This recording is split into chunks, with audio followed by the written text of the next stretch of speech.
Preciso agir com muito rigor contra essas pessoas aí que estão querendo tomar conta da nossa cidade. Com certeza, nós chegamos a uma situação tal que é impossível não fazermos uma referência à política da janela quebrada de Rodolfo Giuliani, lá em Nova York, que todo mundo conhece como política da tolerância zero.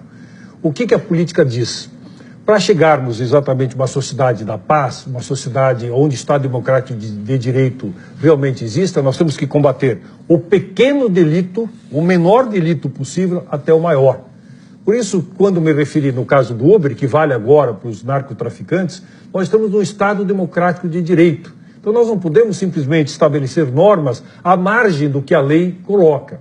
Se a lei, obviamente, coloca uma cidade em ordem, se nós temos que usar a Força Nacional, ela deve ser convocada, chamada. Se nós precisamos de um choque de segurança na cidade de Porto Alegre, no Estado, isso tem que ser feito, é o que eu estou defendendo. Por quê? Porque, acima de tudo, a vida e a segurança das pessoas devem predominar. E, para isso, a minha tese continua absolutamente tranquila. Confio na Brigada Militar, mas, indiscutivelmente, nós sabemos disso, o efetivo da Brigada Militar nos últimos 20 anos tem se reduzido. Em função das últimas medidas tomadas, muitos pedidos de aposentadoria acabaram acontecendo, ou seja, o efetivo é cada vez menor. Como é que nós podemos ajudar a Brigada Militar, a Polícia Civil? Trazendo uma força que já existe, está em 14 estados, a Carolina acabou de informar isso, inclusive em Brasília, fazendo com que ela possa ser força auxiliar da Brigada Militar para que a gente tenha um policiamento ostensivo cada vez maior na nossa cidade. Segurança pública, na maior parte, é uma atribuição estadual e às vezes federal.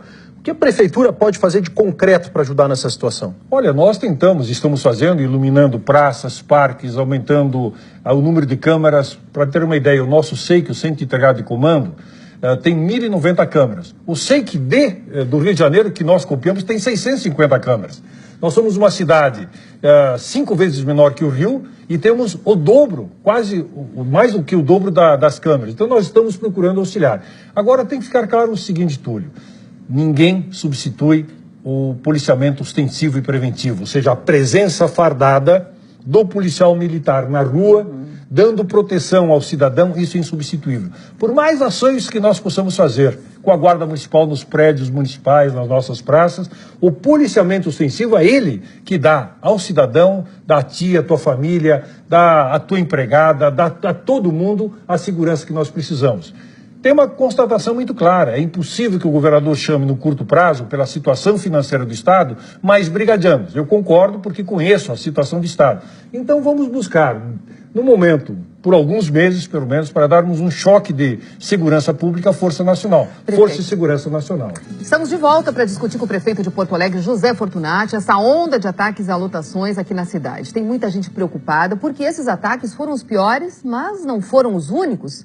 Infelizmente, incendiar ônibus parece que está se tornando uma forma de chamar a atenção das autoridades. Então, antes da gente continuar conversando com o prefeito, vamos relembrar? Abril de 2015, 3 homens armados subiram num ônibus da linha Herdeiros Esmeralda, que faz o transporte dos moradores do Beco dos Cafunchos, na Zona Leste até o centro. Por volta das 8 horas da noite, mandaram o cobrador, o motorista e os passageiros, que eram cerca de 40, descerem do ônibus. Em seguida, espalharam gasolina e colocaram fogo. 16 de julho, um ônibus foi apedrejado e incendiado na zona sul da capital. 10 pessoas fizeram o motorista, cobrador e passageiros descerem. Em seguida, começaram a jogar pedras no veículo, espalharam álcool e colocaram fogo. Em setembro de 2015, mais 2 ataques. No dia 3, ônibus e lotações foram incendiados no bairro Santa Teresa. Moradores se revoltaram contra a Brigada Militar depois da morte de um suspeito armado. Mais de 100 policiais foram mobilizados e tomaram o beco Buraco Quente. Alguns dias depois, moradores da Vila Cruzeiro viveram cenas de guerra. Depois de um tiroteio em que 7 pessoas ficaram feridas e uma morreu, um ônibus da linha Santa Teresa foi incendiado bem em frente ao postão. E em outubro, um novo ataque promovido por pelo menos 10 criminosos, dessa vez na zona norte de Porto Alegre, no bairro Vila Jardim. Isso não pode continuar acontecendo, né? Prefeito, eu sei que hoje de manhã o senhor encontrou com o governador, o tema até da entrevista, a pauta era outra, era para falar sobre saúde, mas em função de tudo isso aí que aconteceu, certamente vocês mudaram aí essa pauta e conversaram sobre essa situação. O senhor sentiu uma maior sensibilidade do governo em pedir a presença da Força Nacional aqui no nosso estado? O que eu posso garantir aos gaúchos é que o governador está muito preocupado com a situação. Ele é um homem muito sensível, foi prefeito de uma cidade, sabe exatamente como é que isto atinge o cidadão de forma muito concreta. Então, ele mostrou essa preocupação. Eu falei sobre ele, de novo, sobre a Força de Segurança Nacional. Ele, obviamente, não manifestou nem a favor nem contrário, mas está em análise no governo.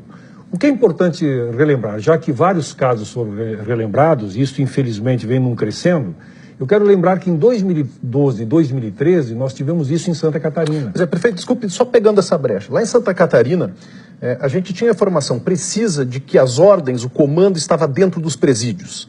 O senhor afirmou ontem que as ordens para queimar os coletivos aqui em Porto Alegre também teriam vindo de dentro de presídios. O governador não concorda. Vocês chegaram a um consenso sobre a origem? Isso é importante até para poder combater. Da onde veio a ordem? Bom, veja bem, Túlio, eu não posso afirmar de forma categórica de que a ordem tenha saído de dentro do presídio. Esta foi uma informação informal que nós obtivemos ontem à noite com membros da Força da Segurança Estadual em Porto Alegre. Nós estávamos monitorando, estávamos com vários secretários, especialmente o secretário Vanderlei Capelari em contato, conversamos com algumas pessoas ligadas à segurança do Estado e eles diziam, isto foi orquestrado a partir dos presídios. O governador lhe disse que não. O governador disse que não. Mas ele sabe de onde veio, não? Não, ainda não. Eles estão, obviamente, buscando uma identificação mais clara e vamos aguardar, porque esta é uma competência da Secretaria Estadual de Segurança e vamos aguardar. Mas o que é importante? O importante é perceber. Se Santa Catarina conseguiu combater plenamente os vários incêndios a ônibus que tiveram em 2012 e 2013, isso durou vários meses, nós temos que, no mínimo, copiar o modelo de Santa Catarina. Mas lá eles sabiam de onde veio a ordem. Sim, está bem. A origem? A origem, narcotráfico. Narcotraficantes que estavam nos presídios. Casualmente aqui mata-se um narcotraficante que estava no bairro Cascata, na Glória, e desencadeia tudo isso. Eu não acredito, por isso, conhecendo minimamente a questão do narcotráfico, eu não acredito que isto tenha sido estabelecido fora dos presídios. É a minha convicção, do que eu vi ontem e continuo vindo hoje. Por isso eu acho que a ação tem que ser dupla. Quando eu falo em buscar-se a Força de Segurança Nacional, é para auxiliar a Brigada Militar nos presídios. Nós temos que fazer uma varredura nos presídios. É indiscutível, a RBS já mostrou imagens do número de celulares que acabam entrando nos presídios. É caso da Mãe Joana, não Prefeito, pode ser. Nós estamos quase terminando a entrevista, queria lhe fazer uma perguntinha final de minha parte. O senhor se sente seguro andando em Porto Alegre Não, hoje? não me sinto. Não se sente? Não me sinto. Como cidadão de Porto Alegre, eu vou para as vilas. Mas imagina então... Exato, eu Quem sei, não tem segurança, quem não tem... sei disso, porque obviamente eu vou para as vilas populares, me relaciono.